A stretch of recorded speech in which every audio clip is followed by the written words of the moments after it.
It's late at night in Chicago when a police car comes tearing through traffic on its way to the hospital, one of the officers bleeding out in the back seat. He's rushed straight into surgery, and the staff immediately calls Paul, the hospital's top surgeon. Paul drops what he's doing and hurries over, but he's too late. The officer has already died on the table. The next morning, Paul has breakfast with his wife Lucy and their daughter Jordan, who's just been accepted into a college in New York. Later they head to Jordan's soccer match, cheering her on. But one dad in the crowd keeps yelling at everyone, getting angrier by the second. Paul politely asks him to calm down, which only triggers the guy into trying to start a fight. Lucy steps in and pulls Paul away while the man calls him a chicken. After the game, they meet Paul's brother Frank at a pizza place. Paul agrees to lend Frank $2,000, and Frank jokes about Paul's salary, loud enough for the valet Miguel to overhear. Miguel also hears that the family won't be home that night.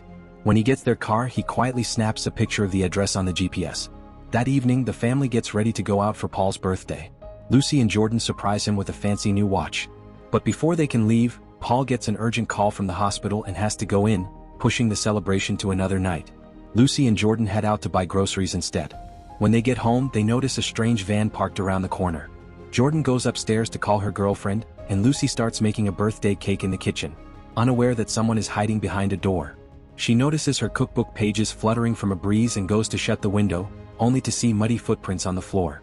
Realizing intruders are inside, she calls out for Jordan, but one of the robbers is already waiting in her bathroom and grabs her. Jordan is dragged downstairs, where 3 armed criminals threaten to kill her unless Lucy cooperates. Their leader forces Lucy to open the family safe and dump the valuables into a bag. One of the robbers warns another to stop messing around with a knife before heading outside to get a rope. Left alone, the knife guy tries to harass Jordan until the other man returns and tells him to knock it off. The two start arguing, giving Jordan a chance to grab the knife and slash one of their faces. The other robber hits her hard and throws her to the floor. Lucy is brought back to the kitchen and, seeing the chaos, throws a pot of boiling water into one robber's face, yelling for Jordan to run. The criminals finally snap and open fire. Back at the hospital, Paul is in the middle of a surgery when he overhears that 2 female gunshot victims are being brought in. He runs to help, but the staff refuses to let him near the patients until they explain why. By the time he finds out what happened, Lucy is already dead, and Jordan is being operated on. Heartbroken, he forces himself to look at Lucy's body. Detectives Raines and Jackson question Paul and record what was taken from the safe. Frank shows up and blows up at the cops for not acting on the recent crime wave sooner. Paul calms him down, and the detectives promise they'll do everything they can. A nurse then informs Paul that Jordan survived the surgery but is in a coma. At Lucy's funeral, her father Ben gives a eulogy. On the way home, Ben suddenly stops his car after spotting something on the road. Furious, he rushes to his property and finds 2 poachers trespassing. They run, but Ben opens fire anyway. Paul watches in shock as Ben explains they can't rely on police. Sometimes men have to take matters into their own hands. He then puts a wounded deer out of its misery with a single shot. Weeks later, Paul is still receiving no updates on the case. He grows frustrated, snapping at a homeless man trying to wash his windshield. He visits Jordan often, grateful that her girlfriend reads to her and keeps her company. Paul starts therapy, admitting he can't sleep in his bed and crashes on the couch instead. He remembers his rough childhood, riding trains to get away from his father. Now he does it again to cope with the grief and anger. Every stranger on the street reminds him of the men who killed Lucy. The therapist tries to reassure him that healing takes time. Paul tries to be kinder. He eventually gives some money to the same homeless man he yelled at. But he's still haunted by the lack of progress in the investigation. When he confronts Raines directly, the detective explains the DNA didn't match anyone, and their department is overloaded with cases. One night, Paul sees 2 men harassing a young woman at the train station. He tries to defend her, but they beat him up and walk away while she escapes. At home, bruised and angry, he sees a TV ad for a local gun shop that sticks in his mind. The next day, Paul visits the store. The clerk shows him a variety of guns but explains the long paperwork process, mandatory safety classes and constant surveillance cameras. Paul says he'll think about it. Later, Paul is working on a gunshot victim when a pistol slips out of the patient's clothes. Paul discreetly kicks it under the operating table and hides it in his scrubs. At home, he tries firing it, but the bullet ricochets, scaring him into realizing he needs training. Over the next few days, he watches endless firearm tutorials, practices non-stop, and eventually becomes a capable shooter.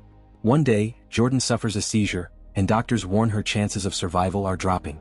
Seeing his daughter restrained to her hospital bed while her attackers roam free sends Paul over the edge. That night, wearing a hoodie to hide his identity, he wanders through a rough neighborhood until he sees 2 men trying to steal a woman's car. He shouts to stop them, but they shoot at him. Paul rolls out of the way, fires back, and kills the driver, causing the car to crash. A shard of glass slices his hand. The second man gets out shooting wildly, but Paul waits for his moment and shoots him in the head. A woman recording from a window captures everything. Paul patches his wound himself when he gets home and tries to sleep, haunted by dreams until his medication kicks in. Detectives take statements the next morning. The woman whose car was almost stolen calls the shooter a hero, while the woman who filmed it calls him a cold-blooded killer. The video, already online, hides Paul's face, but Rains notices the shooter's hand injury. Paul watches the viral clip of himself and feels a rush of pride. News outlets debate whether the mysterious vigilante is a hero or a danger. They nickname him the Grim Reaper. At the hospital, Paul keeps his injured hand wrapped and hidden.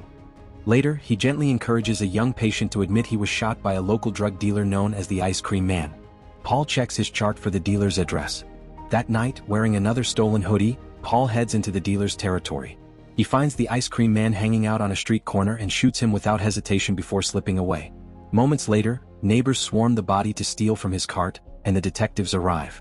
Kids reenact the shooting with their left hands, and Rains realizes the vigilante from both shootings is probably left-handed. The media goes wild again, and Paul watches the coverage like he's proud of a job well done. At the station, the police chief chews out Rains and Jackson for letting a vigilante run around the city. They're only solid clues. The shooter is left-handed and still inexperienced with guns.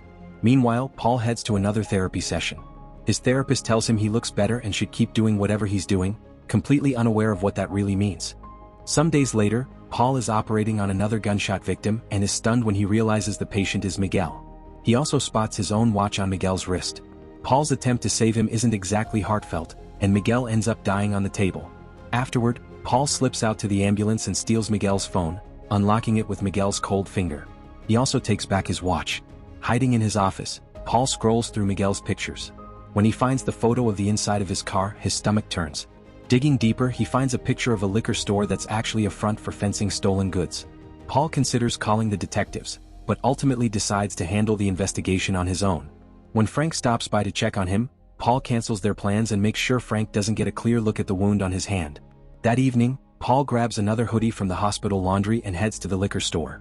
He pretends to be a friend of Miguel's, but the owner quickly spots the hospital tag on the hoodie and secretly texts a criminal named Fish. The owner reaches for a revolver, but Paul catches the move in the mirror and immediately pins the man's hand to the counter with a bar dart, then forces him at gunpoint to show him where he keeps the stolen items. The owner leads him to a safe in the back, where Paul finds all the valuables taken from his home. Right then, Fish arrives and fires at Paul, but Paul sees him on the security camera and dodges. Fish ends up shooting the owner instead. Fish sprays bullets wildly and Paul hides to reload.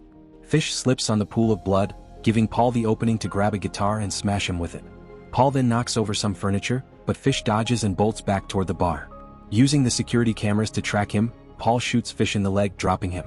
Then he steps on Fish's wounded leg and demands to know who killed Lucy. Fish finally cracks and says it was a mechanic named Joe, and his address is in his phone.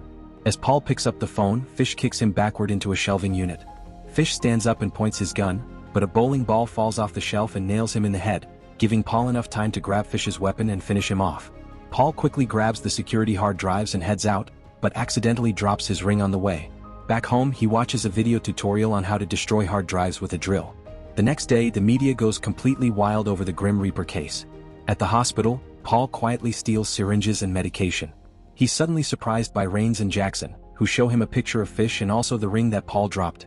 Paul pretends it's his stolen ring and confirms it. The detectives think the thieves must have taken it during the break-in, saying this finally gives them a break in the case. After they leave, Paul destroys Fish's phone. Later he heads out to find Joe. Paul sneaks into the auto shop while Joe is under a car and knocks him out with a wrench. When Joe wakes up, he's tied beneath the lifted car. Paul tortures him for information, even injecting him with something and slicing into him before pouring brake fluid onto the wound, causing excruciating pain. Eventually, Joe breaks and admits the man who killed Lucy was someone named Knox. Nobody goes looking for Knox, he says. You wait and Knox comes to you. Paul thanks him and pretends to let him go, but as he walks out, he yanks the support chain and drops the car onto Joe, killing him. The next day, detectives visit Frank. They've realized all the Grim Reaper's victims are tied to Lucy's murder, so they want to see Paul's hand. Meanwhile, Paul visits Jordan at the hospital and sees a breaking news report about copycats pretending to be the Grim Reaper. Right then, he gets a call from Knox, who orders him to meet at a club in 30 minutes. While Paul heads to the club, Frank goes to Paul's house and lets himself in. In the basement, he finds ammunition, gear, and clear signs of Paul's spiral, finally realizing Paul is the Grim Reaper. At the crowded club, Paul texts Knox that he's there. Knox tells him to meet in the bathroom. Paul follows the ringing of Knox's phone in a stall and kicks it open, but the phone is sitting there alone. Knox suddenly appears behind him using a civilian as a shield, firing wildly and killing random people without hesitation. Paul is hit too and hides in a stall while returning fire, managing to wound Knox. He then shoots the power box, plunging the room into darkness, and blends into the panicking crowd to escape. Later, detectives get the call about the club shooting and rush to the hospital. One of the victims claims he saw the shooter. It's Knox, giving them a totally false story that points them toward Paul. They head straight to Paul's office, but he's already gone. Paul hides in an empty hospital room and patches up his wound with medical glue and a stapler, gritting through the pain. When he gets home, he finds Frank there, who confronts him about how far he's gone. Paul insists he had no choice. Nobody else was going to stop these guys. Their argument is interrupted by the detectives ringing the bell. Frank answers and lies, saying Paul isn't home. They don't buy it, but without a warrant they're forced to leave. Right then, Paul gets a call from the hospital. Jordan is awake. He races there, and after a tearful reunion he has to tell her Lucy is gone. Jordan breaks down. Once Jordan stabilizes, Paul promises Frank he's done being a vigilante. A week later, Jordan is finally cleared to go home. The detectives come to question her, but she doesn't remember anything from the night she was attacked. When she and Paul step into the elevator, Knox joins them. Paul stays quiet, pretending not to recognize him. Knox makes small talk with Jordan and as they leave says he'll see them around, which Paul takes as a threat. That's enough to push him back into action. Paul heads to the gun store and legally buys firearms. That night, after dinner, Jordan gets ready for bed. Paul notices something outside, tells her to get under the stairs and call 911. A man enters through the back door and unloads his weapon on the figure in Paul's bed, just a bunch of pillows. Another henchman hears the running shower and goes into the bathroom, but it's a trap. Paul shoots him in the head. When the first guy comes to check on the noise, Paul is waiting beside the body and kills him too, sending him crashing down to the first floor. Hearing noise in the basement, Paul goes down, but Knox ambushes him and shoots him in the shoulder, knocking him onto the couch. Jordan comes running from under the stairs and screams, distracting Knox long enough for Paul to hit a hidden button on the table, revealing a stashed gun. Paul grabs it and finally kills Knox. When the police arrive, Paul tells them all his injuries came from tonight and that he legally bought every weapon after Jordan woke up because he was afraid someone would come after her again. He promises to give up his guns and stop playing vigilante. The detectives don't totally buy it, but with Knox dead they let it go. Sometime later, Paul drops Jordan off at college in New York, where her girlfriend is waiting. As Paul heads back to his car, he sees a guy snatch a woman's bag on the sidewalk. Paul can't help himself. He calls the thief out and points a finger gun at him. Thanks for watching. Don't forget to hit that subscribe button and turn on the notification bell so you never miss any of the exciting content coming your way. Every new video is made with you in mind, and I'd love to have you here for the journey. See you in the next one.